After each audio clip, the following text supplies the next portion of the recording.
Bien, a ver, les comparto la pantalla.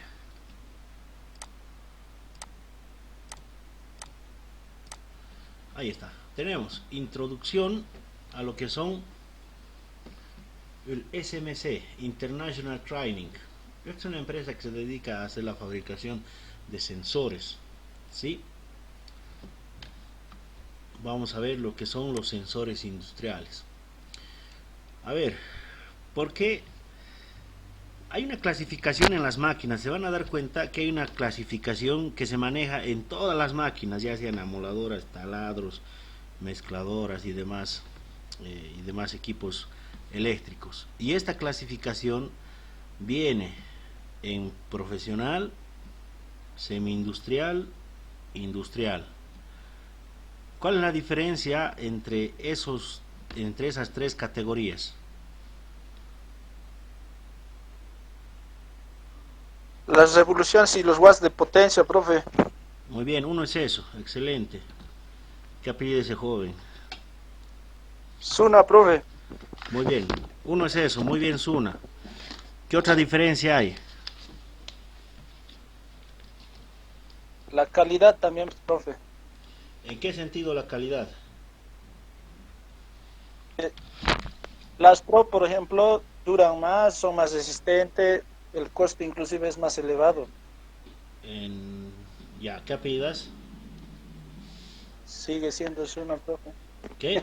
¿Sigue siendo Suna? Sí. Ya. Después, ¿qué otra característica?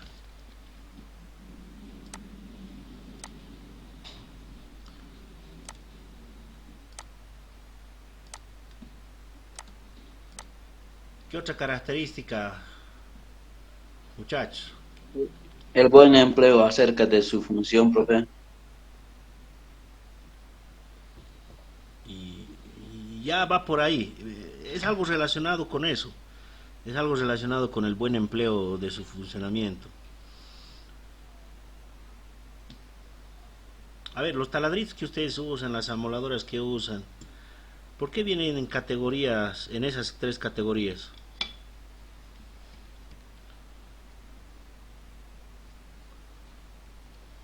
Por el tramo de trabajo, profe. Eso ahí, ¿por qué? Por el tramo de trabajo que cada uno usa, profe. Exacto. ¿Qué opinas? Justamente. A ver, Profe, dígame. también sería pues por su rendimiento de trabajo que tiene cada categoría, profe. Exacto, muy bien, ya está ahí completo. Entonces, ¿qué opinas vos? Roger Condori marca, profe. Eso es lo que literalmente significa las horas de trabajo, las condiciones de trabajo y el tipo de trabajo. Las máquinas profesionales pueden trabajar, pero no de forma continua. Las semi-industriales pueden trabajar de forma continua, pero pausada.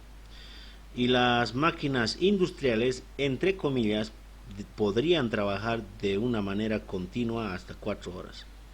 ¿Sí? Estamos hablando de amoladoras, taladros, que ustedes saben que tranquilamente pueden fundirse si trabajan continuamente. Entonces, esas categorías existen. Tiene que ver también la revolución y la potencia, también tiene que ver. Pero específicamente cada una de esas características se va basando en la cantidad de horas de trabajo que puede soportar cada una de esas máquinas. Ahora, en las industrias, en las empresas, ustedes saben que existen 3 turnos, mañana, tarde y noche. ¿Sí? Un turno entra a 6 de la mañana, trabaja 8 horas, saldría 2 de la tarde. El otro turno entra a 2 de la tarde, sale 10 de la noche. Entra el otro turno, 10 de la noche y sale 6 de la mañana y así sucesivamente. Durante todo ese lapso del día, de las 24 horas, lo único que va cambiando es el operador y las máquinas trabajan continuamente 24 horas, 24/7. Hay algunos dispositivos, como por ejemplo los contactores, los temporizadores, los relés térmicos, los pulsadores, que van a trabajar continuamente durante todo el periodo que tenga que ejecutar un turno. Entonces, agarramos un contactor, lo colocamos y ese va a empezar a funcionar, y la única vez que se va a detener esa máquina es cuando ese contactor llegue a quemarse, o llegue a presentar fallas, o tenga que hacer su mantenimiento. Entonces, las categorías que se manejan en la industria son estas, ¿no? Categorías que te permiten trabajo continuo y permanente. Es por esa razón que vamos a ver estas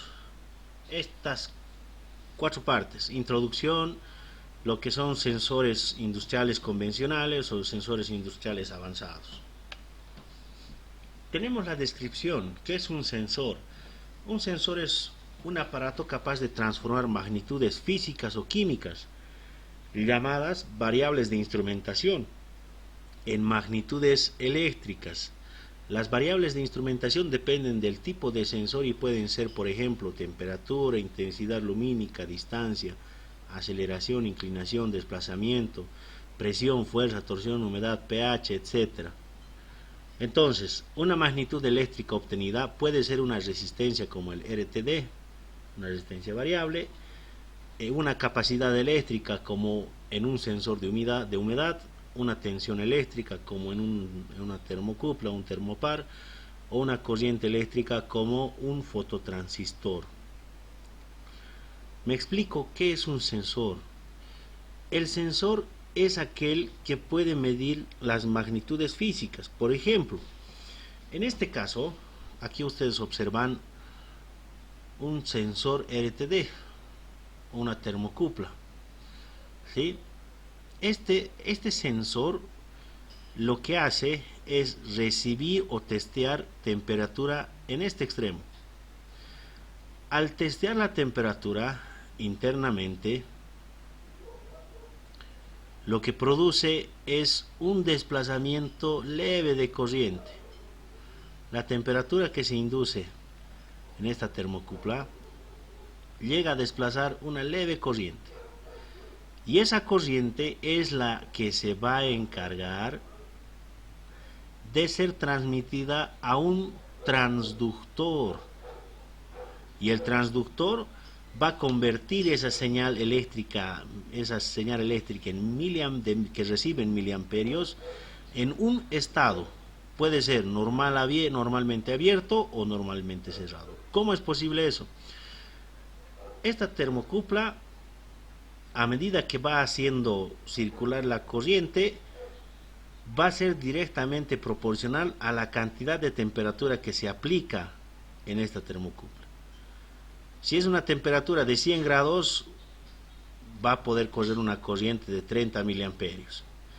Si es una temperatura de 10 grados, una corriente de 3 miliamperios puede estar corriendo, ¿sí? Entonces, de acuerdo a la intensidad de la magnitud que se aplique en esta termocupla, va a haber una respuesta en señal eléctrica que va a desplazarse por estos cables que van a ir a un transductor. Y el transductor se va a encargar de parametrizar esas señales. Y al parametrizar esas señales, nos va a permitir poner rangos de encendido, rangos de apagado. Lo mismo pasa con este otro tipo de sensor. Este sensor puede ser un sensor capacitivo, un sensor inductivo, un final de carrera. Dependiendo de la posición que incida en este sensor, se va a poder detectar la distancia. Dependiendo de cómo va a retornar la señal a este sensor inductivo, se va a determinar si corresponde al material que está queriendo sensar. O dependiendo de la fuerza desplazada en este final de carrera, se va a obtener una respuesta de normalmente cerrado o normalmente abierto. Entonces, con los sensores lo que se quiere es parametrizar a cada uno de las magnitudes. Lo que queremos es saber cuántos grados de temperatura está y saber a qué temperatura puede encender el horno eléctrico y a qué temperatura debo apagar el horno eléctrico. Esa es la finalidad de estos sensores. Ahora, un sensor se diferencia de un transductor en que el sensor está siempre en contacto con la variable a medir o controlar. Hay sensores que solo sirven para medir la variable. Hay sensores que no solo sirven para medir la variable, sino también para convertirla mediante circuitos electrónicos en señal estándar. Aquí es importante que se acuerden de estos dos parámetros. La señal estándar que manejan todos los sensores es en señal de voltaje y en señal de corriente. Normalmente es de 4 a 20 miliamperios la señal en corriente y la señal en voltaje es de 1 a 5 y el otro rango de 1 a 10 voltios. Para tener una relación lineal con los cambios de la variable medida dentro de un rango, a eso se llama span, para fines de control de dicha variable en un proceso. Lo que se necesita en una variable es poder hacer un escalamiento. ¿Qué significa? ¿Qué significa hacer un escalamiento? Hacer un escalamiento significa establecer el 0 a 4 miliamperios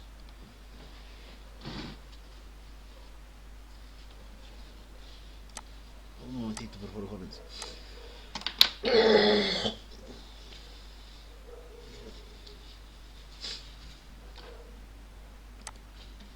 Bien, el escalamiento significa poner el 0 de la magnitud a medir en 4 miliamperios y la magnitud máxima que va a medir en 20 miliamperios.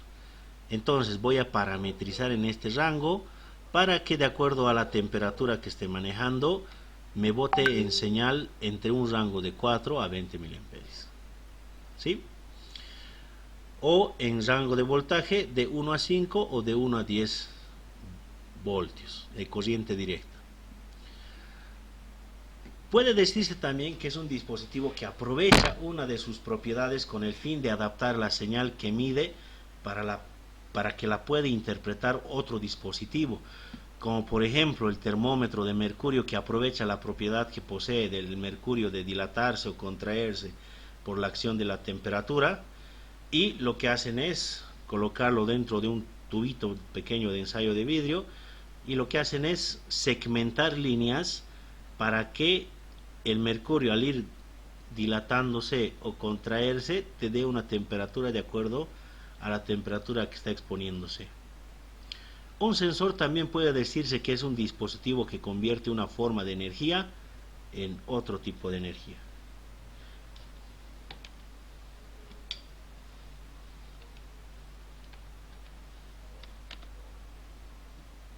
Hasta ahí, dudas, consultas, muchachos. Bueno, hasta ahí se entiende lo que es el sensor, muchachos.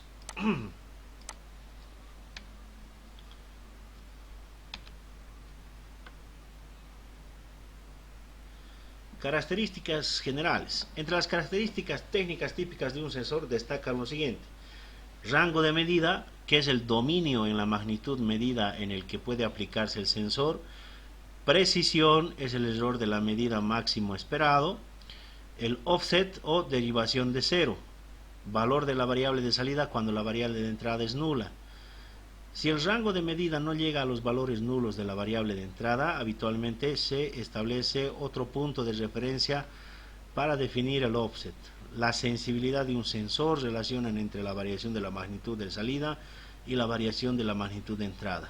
Linealidad o correlación lineal tiene que ver con el grado de coincidencia entre la curva de calibración y una línea recta determinada.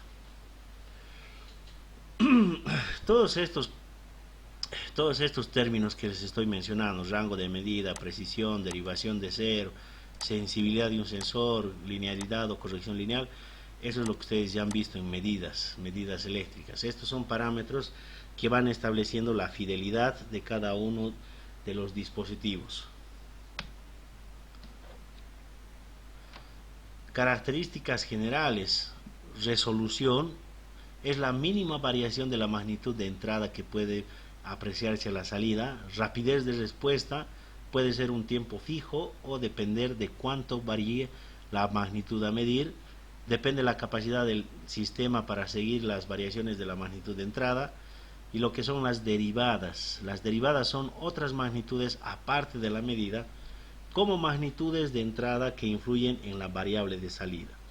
Por ejemplo, pueden ser condiciones ambientales como la humedad, temperatura u otras como el envejecimiento, oxidación, desgaste del sensor, que corresponderían a las derivadas.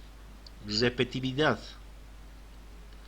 Error esperado al repetir varias veces las mismas medidas. Entre las características técnicas de un sensor destacan lo más importante que es... A ver un momento, hemos vuelto atrás. Hasta ahí sería todo lo que corresponde a la introducción de las características generales de los sensores. Un sensor, mientras más rápido a la respuesta, mientras más sensible, mientras más preciso, va a tener mejor respuesta en la adquisición de ese producto. El sensor magnético final de carrera. Este sensor, me atrevo a decir que es el más utilizado por ser un sensor completamente accesible, que permite poder interactuar con la corriente continua para poder transformar a través de un relé el control a un circuito de mando de corriente alterna.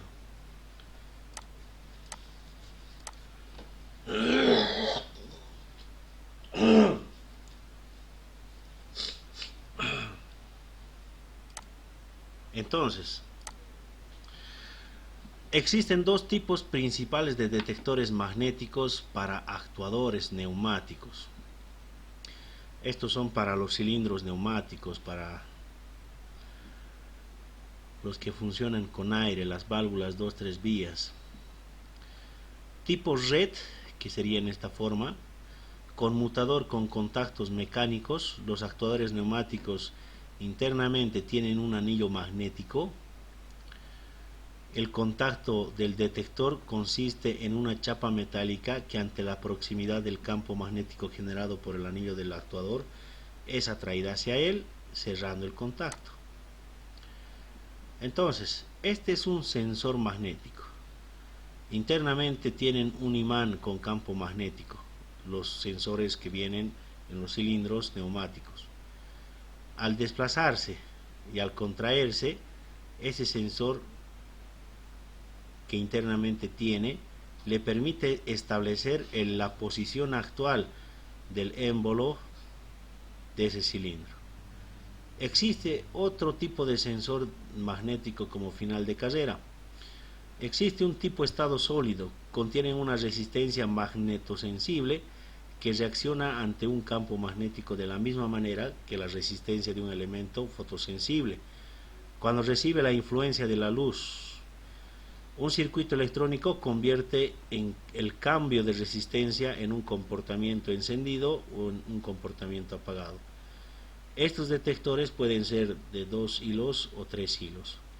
Clasificándose estos últimos, es importante que escuchen esto, en tipos PNP y NPN.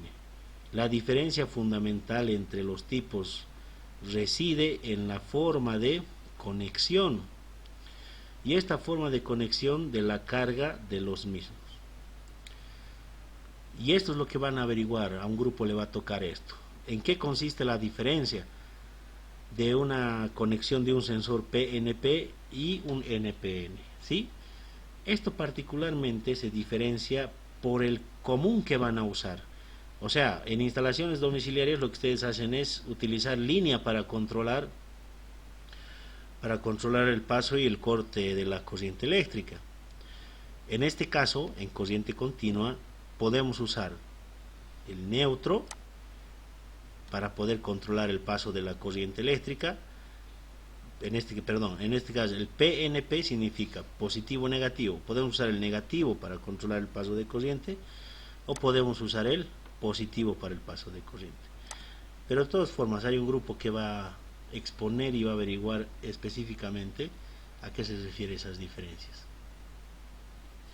Existen los sensores capacitivos. Los sensores capacitivos son un tipo de sensores eléctricos. La función del detector capacitivo consiste en señalar un cambio de estado basado en la variación del estímulo de un campo eléctrico.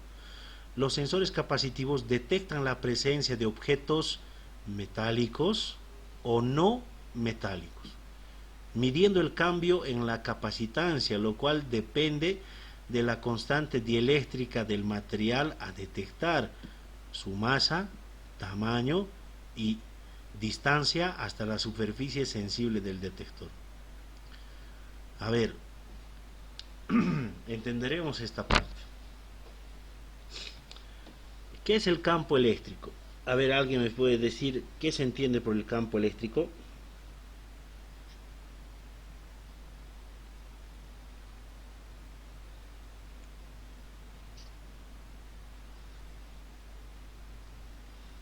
Todo lo que se refiere a la electricidad o lo que esté instalado con electricidad, profe.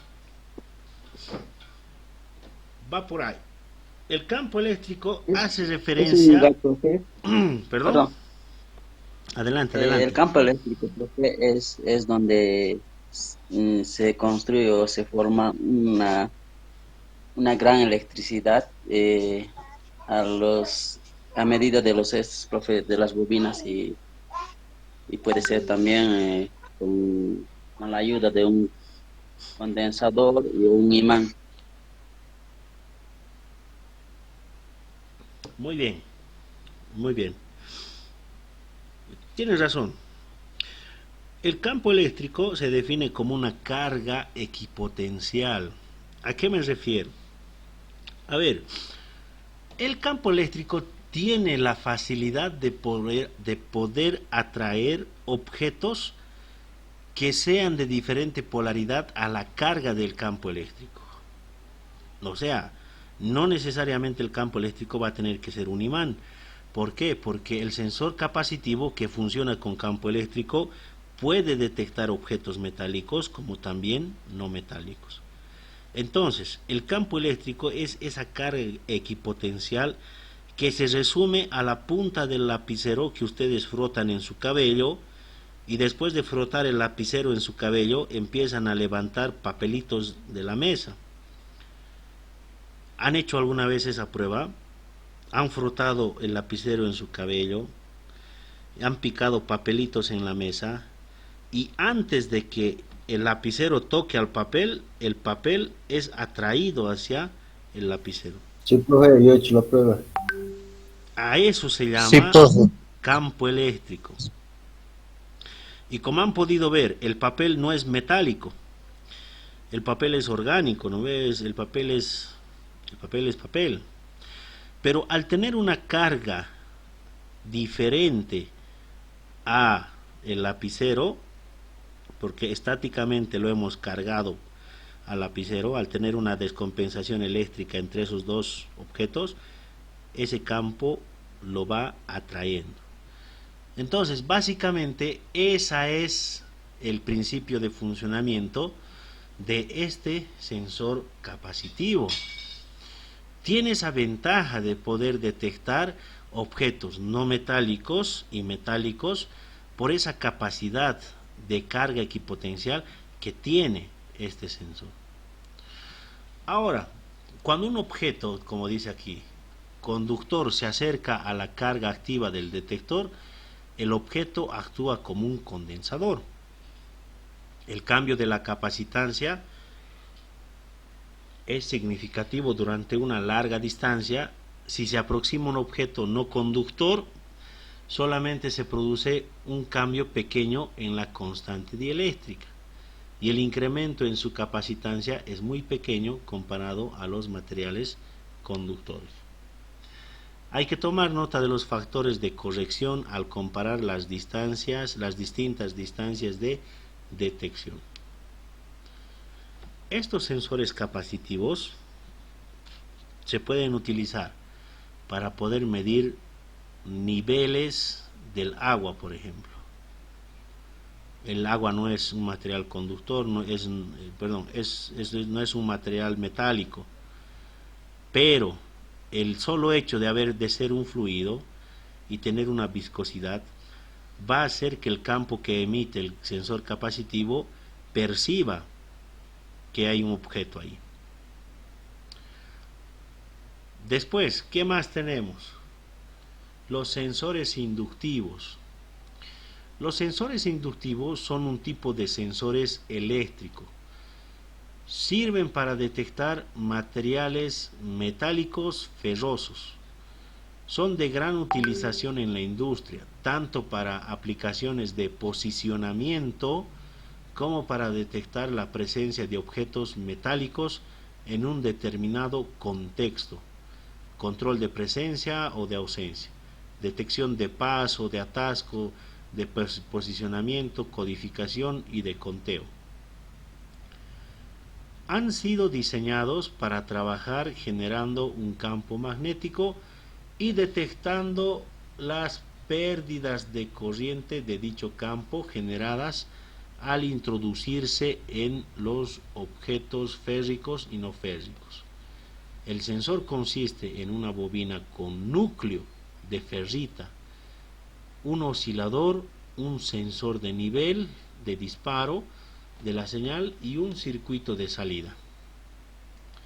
Al aproximarse un objeto metálico o no metálico, se inducen corrientes de histéresis en el objeto. Debido a ello, hay una pérdida de energía y una menor amplitud de oscilación.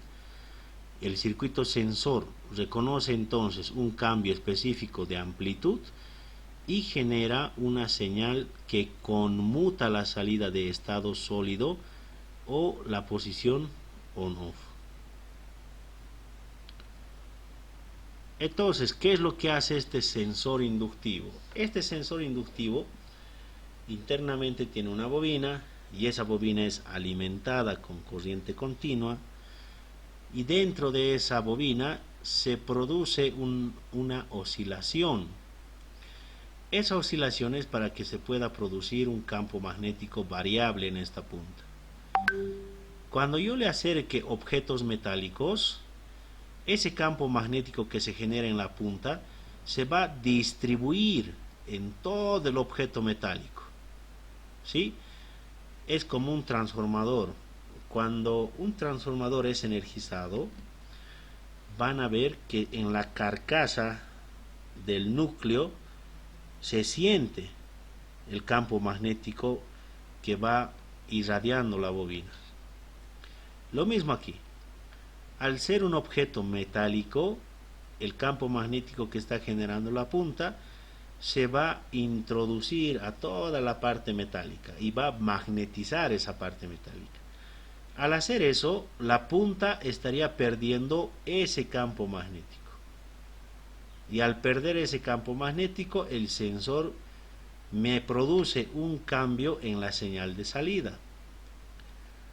Y ese cambio en la señal de salida yo puedo tomarlo como encendido o como apagado. O hablándoles en forma específica.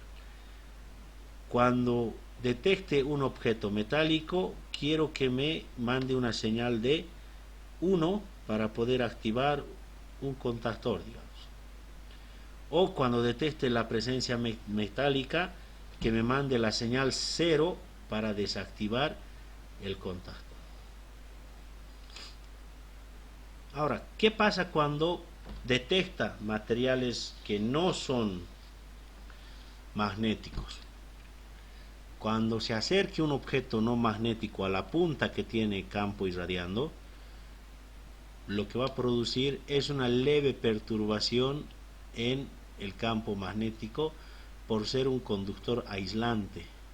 No le va a permitir completar el ciclo de el campo magnético que tiene. Al ser un aislante, un interruptor o algo que esté obstruyendo el libre flujo de campo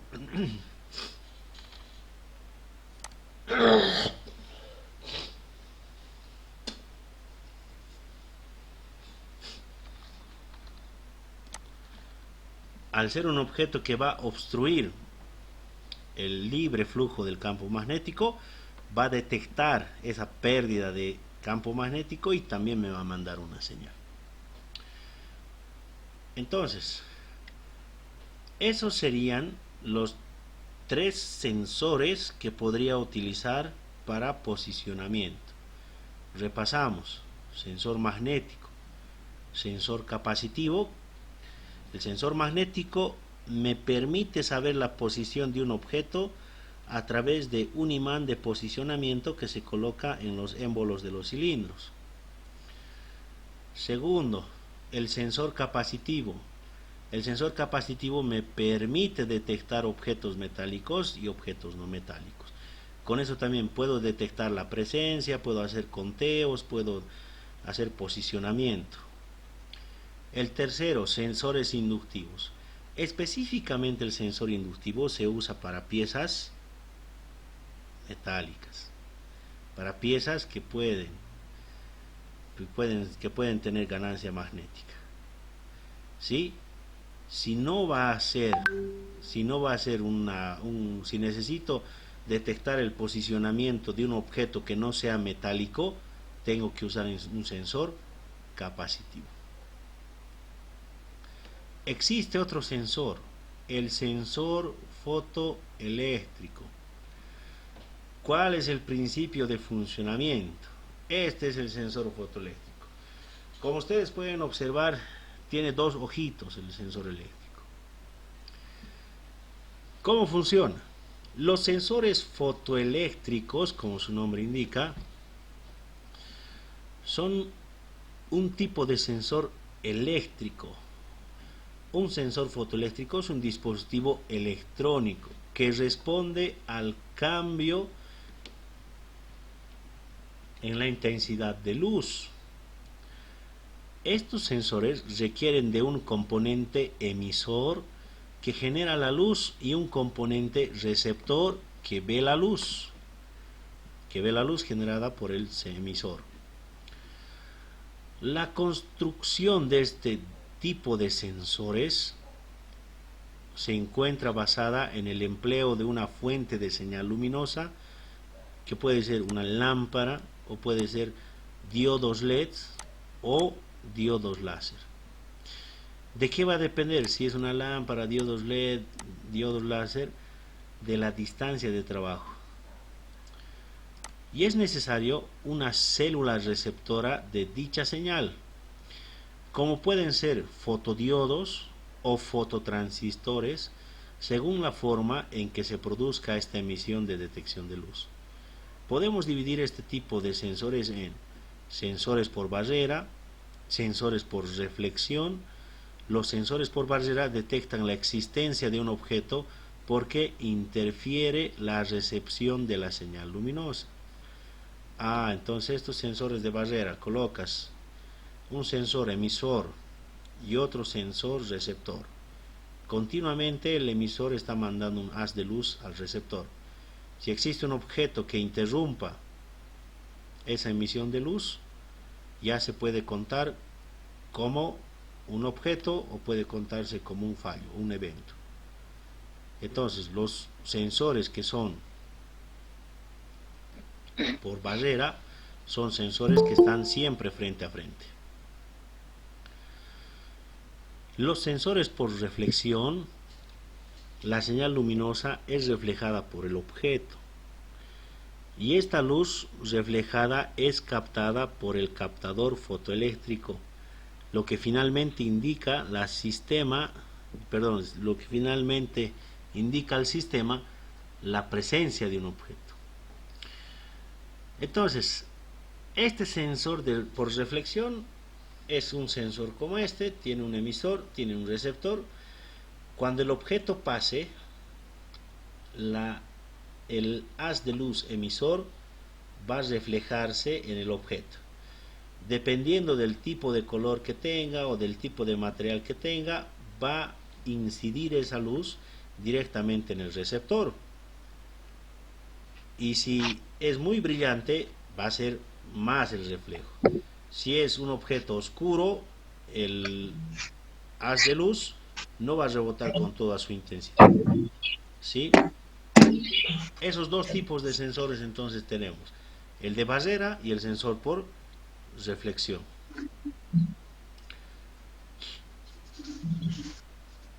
Entonces, existen diferentes variantes de sensores fotoeléctricos en base a su medio físico y formato de presentación. Algunos de ellos son sensores fotoeléctricos cilíndricos M18. Existen tanto en versión de barrera como en versión de reflexión. ¿Qué significa que sean de barrera?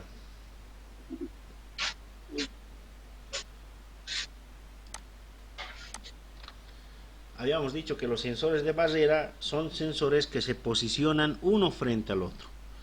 Y cuando existe una interrupción que corta la luz que está del emisor al receptor, entonces eso lo pueden considerar como un evento. ¿Sí? Después, existe el otro sensor que es para la versión de reflexión. La reflexión indica que un haz de luz va a incidir en el objeto, va a alumbrar al objeto. Y el objeto, dependiendo de las características físicas que tenga, color, rigidez, tipo de material, va a reflejar esa misma luz a un receptor de este sensor. Existen entonces estos tipos de cilindros. Este tipo de sensor corresponde a un sensor fotoeléctrico del tipo cilíndrico. Importante que ustedes sepan estas dos características. El IP, el índice de protección, eso también lo van a averiguar. Pero les adelanto que el IP es una normalización internacional que permite clasificar a los objetos contra qué tipo de objetos, contra qué tipo de polvo puede protegerse y contra qué tipo de eventos de agua puede protegerse. Por ejemplo, el primer índice indica qué tipo de protección contra el polvo tiene y el segundo índice indica el tipo de protección contra el agua. Un IP6 me indica un nivel 6 de protección contra el polvo. Es completamente estanco, no ingresa partículas de polvo. El número 6, eso me está indicando. El número 7 me está indicando que este dispositivo puede ser sumergido en 1 metro de agua durante 30 minutos y no va a entrar ni una gota de agua al interior. Estaríamos diciendo que este tipo de sensor es completamente hermético y puede soportar chorros continuos de agua. Entonces, el IP67, el IP69K para la máxima resistencia al agua. Este K también en los sensores y en los equipos industriales tiene una repercusión. Dependiendo al valor, a este por ejemplo el 9K dice, ¿no? Dependiendo al valor que tenga, repercute directamente en la dureza del componente. Mientras mayor sea la resistencia o el valor que se le asigna al valor K, mayor resistencia contra golpes o compresión tiene nuestros sensores. Este sensor también dice que tiene alta inmunidad al ruido electromagnético y a la luz ambiental. Modelos de barreras especiales existen. El LED de alta potencia para compensar la suciedad en el ambiente y la alineación incorrecta. Como pueden observar, estos sensores están construidos con estándares muy elevados, estándares específicos que son para un trabajo robusto, continuo, 24/7.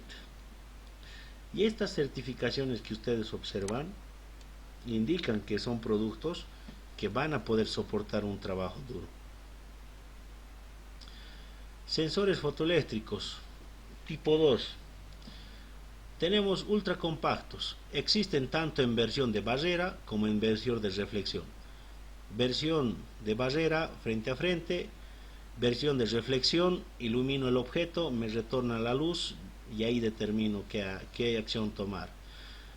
Tanto sobre espejo como sobre objeto. Su encapsulado es en miniatura y de plástico, ofreciendo una solución ideal para detección cuando el espacio es mínimo. Sus principales características son tamaño compacto, dimensiones de modelo plano, 19 de alto por 19 de ancho por 3.5 de profundidad. Esto estamos hablando en milímetros. Rayo rojo visible. Simplifica la alimentación para la instalación y el servicio. Circuito integrado fotoeléctrico en una pastilla, capaz de detectar objetos extremadamente pequeños con una precisión de rayo de 0.8 milímetros. Modelo coaxial retroreflectante y alojamiento o protección IP67.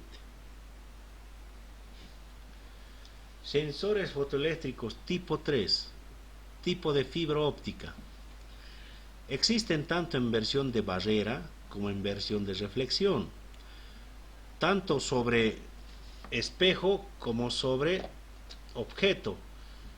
Se usan en entornos donde se necesita trabajar en altas temperaturas y con sustancias químicas agresivas, caracterizados por una combinación de necesidades de alta precisión con espacio de montaje limitado.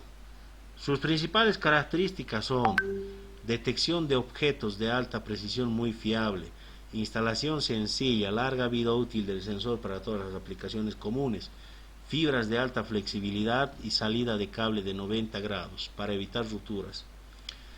Modelo hexagonales para un montaje mucho más sencillo, tamaños desde M3 a M6. Como pueden observar, estos son los famosos sensores fotoeléctricos tipo fibra. Tenemos luego los famosos sensores avanzados, ¿sí? Sensores de visión. Hasta ahí, muchachos. ¿Hay alguna duda, consulta?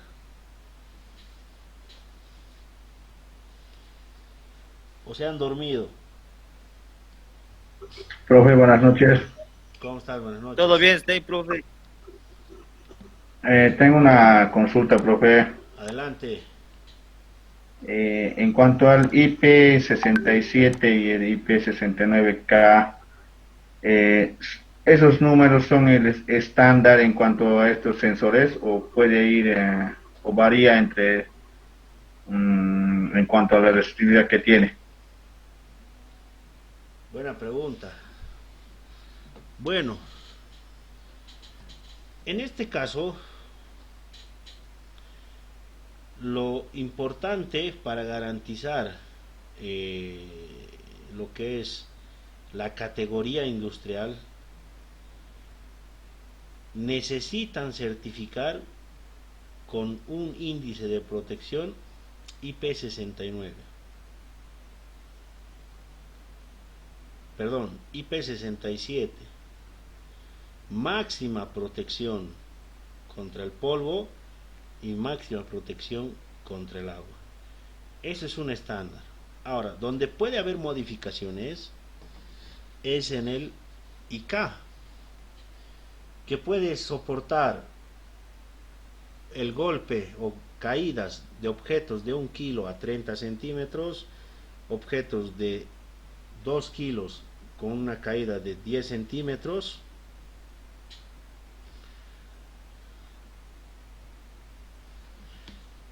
eso es lo que va variando, la resistencia.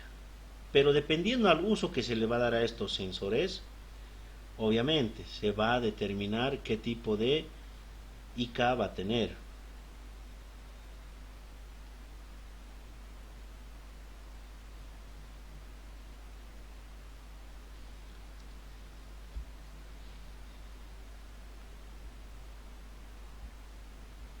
¿Se entiende?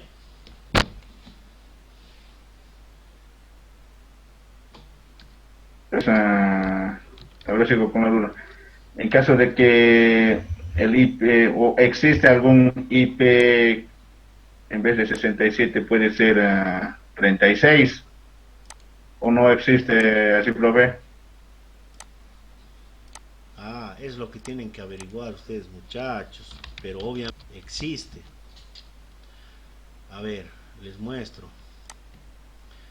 Por ejemplo, los motores que ustedes hay motores que se usan en ventiladoras, ¿no ve? Esas no tienen protección contra caídas horizontales de agua. No tienen protección contra el polvo. Entonces, ese tipo de objetos tienen un índice de protección muy bajo, 22 puede ser, o un índice de protección 23. Entonces, ¿cómo se limita eso? A ver, les muestro. Voy a compartir pantalla. En el índice de protección hay diferentes nomenclaturas. Dentro de esas nomenclaturas está esto. El primer dígito es una tabla de protección ante sólidos o ante polvo. La tabla de protección del segundo dígito es tabla de protección ante líquidos. Dependiendo del índice de protección, el primer dígito establece la protección contra el polvo y el segundo dígito establece la protección contra líquidos. El de nosotros es un IP67. El 6 significa, en el primer dígito, que es totalmente estanco ante el polvo. Y el 7, protección ante inmersiones temporales. Les decía, el motor de la ventiladora es un IP23. Protección ante objetos con diámetros superiores a 12 milímetros. Y protección ante pulverización nomás. Hay otros que son de menos IP de protección, 22. Protección ante objetos con diámetro superior a 12 milímetros y protección ante goteo con una inclinación de 15 grados centígrados. Entonces el índice de protección va a depender de a qué uso se le va a dar. Por ejemplo, hay sensores que utilizamos para el Arduino, para hacer nuestros laboratorios, sensores de humedad, sensores capacitivos para detectar la humedad y todo eso. Por ejemplo, esos sensores obviamente no van a tener la protección IP67, sino van a tener una protección IP23, IP22. ¿No ve? Pero cuando hablamos en la categoría industrial, sí o sí tiene que tener una protección IP67. Ahora, existe la protección IP68, es la última protección IP68. Pero ¿qué implica que sea una IP68? El primer dígito totalmente estanco ante el polvo, no le entra ni una partícula de polvo. Pero el 8 ya relaciona a estos objetos con la protección ante inmersiones permanentes.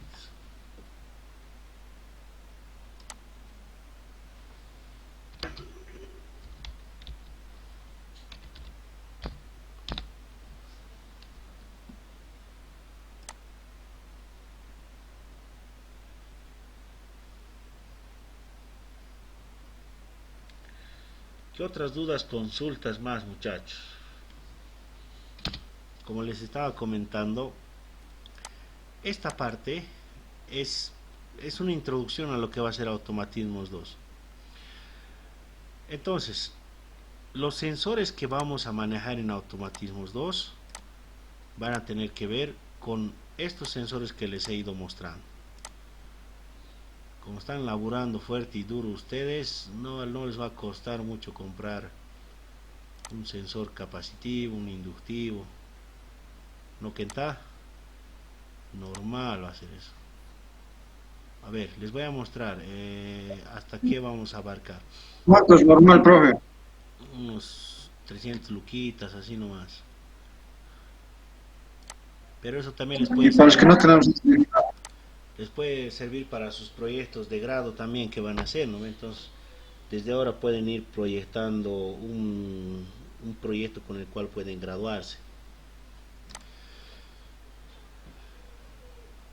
Bien. ¿Cómo va a ser el examen? Les explico, porque hasta aquí no más vamos a avanzar. Estos sensores ya son más avanzados. Entonces, antes de entrar a estos sensores avanzados, que ya son netamente electrónicos con configuraciones especiales, necesitamos saber cómo funcionan los anteriores sensores. ¿Qué necesito que ustedes realicen? Bueno, como ya están por grupos, como ya tienen grupos asignados, y si no tienen, pueden formar grupos hasta de 3 personas y ejecutar un proyecto de automatización de un proceso que pueda tener 3 motores: circuito de mando, circuito de fuerza, más un sensor. Puede ser magnético, puede ser inductivo, puede ser capacitivo o puede ser fotoeléctrico. ¿Se entiende cómo va a ser su examen? Cómo va a ser su proyecto final.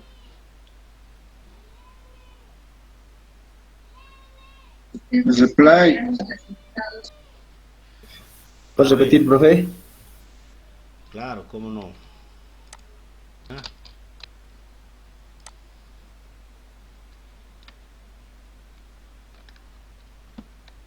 Un cachito. Aquí estamos. Bien. Esto es una máquina que cilindra calamino.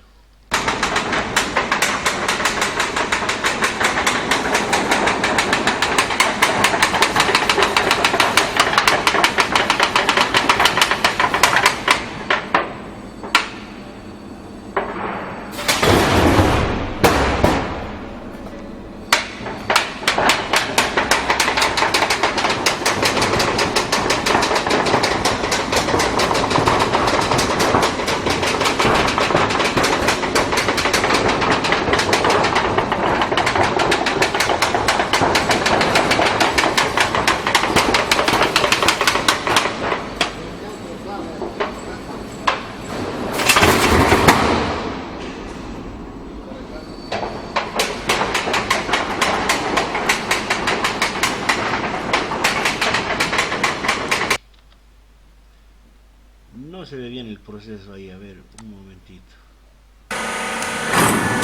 Aquí es donde se ve bien, les voy a mostrar. No puede ser no va a ser necesariamente de esta cilindradora, pueden hacer de otro proceso. Por ejemplo, un caldero,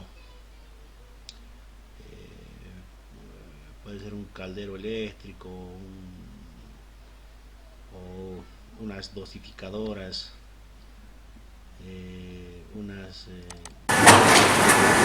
puede ser unas pasteurizadoras, etcétera.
¿No entienden lo que dicen? ¿El link nos puede pasar, profe? En chino está, profe. Entonces, si se fijan, hay un motor que se encarga de poder aplanar o poder meter la bobina hacia la máquina, ¿sí? Todos estos rodillos están siendo movidos por un motor. Ahora, hay otro motor que hace que ese cilindre o que vaya corrugando, que se vaya trapezoidando esta calamina, y por último existe otro motor que hace que la guillotina corte. Este sería un proceso de 3 motores. ¿Pueden hacer otro proceso de 3 motores? Sí, pueden hacer otro proceso de 3 motores. Como ustedes trabajan en industria, van a tener más ideas que yo. Por ejemplo, las dosificadoras, las mezcladoras, las pasteurizadoras, tambores o procesos que necesitan refinación. Todos esos procesos pueden ejecutar para hacer su proyecto. Ahora, la incorporación de un sensor, bueno, ese en realidad va a ser el desafío que tiene de saber cómo se conecta. Ahorita les estoy pidiendo el diseño, el circuito de mando, el circuito de fuerza. ¿Sí? No les estoy pidiendo que compren el sensor. ¿Está bien? Porque yo sé que están apretados de dinero. Entonces necesitan saber cómo funciona. Les voy a dar la opción de que escojan entre sensor magnético, sensor capacitivo, inductivo y fotoeléctrico para que hagan el diseño de su proyecto. ¿Está bien?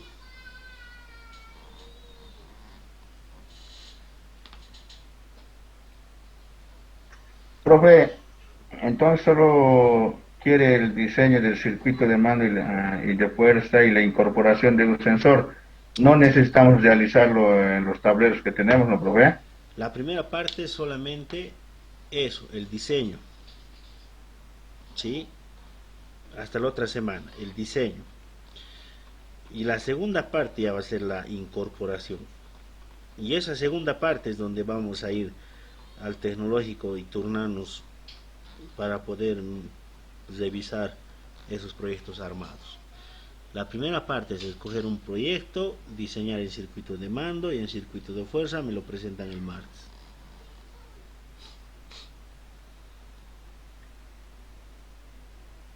Y profe, ¿el instituto tiene estos sensores?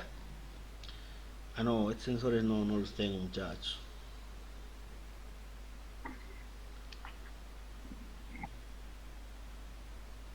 Madrino. Bien, muchachos, entonces se entiende lo que queremos hacer, ¿no ve?